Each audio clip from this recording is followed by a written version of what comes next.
Guys, Ghana versus Nigeria. I had a dream last week with the game ended 1-1 in Cape Coast. I had a dream last week. I was finding it very, very difficult to even come out with this. Why I came out with this? Because there's so many times I had a dream about a lot of things. And normally I don't take it serious before I realize it happened. Sometimes I will had a dream and sometime 1 month later, 2 months later, and I realized that wow, this thing that happened, I had a dream about it. So this thing continuously like a 1 month, 2 months, 3 months, so many years.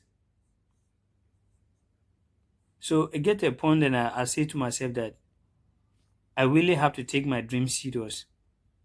So last week I was sleeping that I had a dream that the game ended in Cape Coast Sports Stadium 1-1.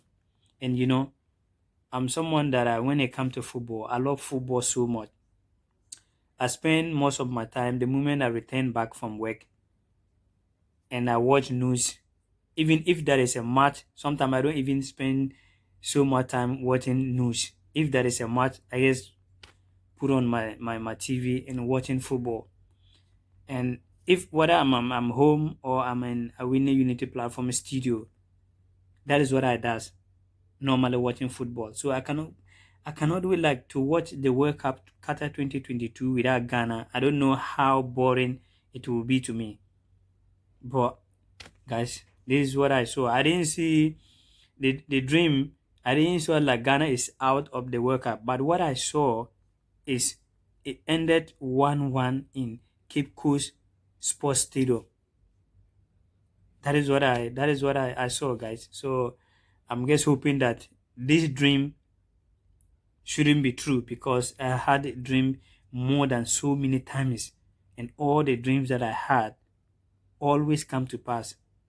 And this is the first time for me to come out to say something like to share my dreams with like to put it public. So I'm just hoping because I want to see Ghana in the World Cup. But that is what I saw, guys. That is what I saw on Cape Coast. Like the match ended 1-1. So let's wait and see.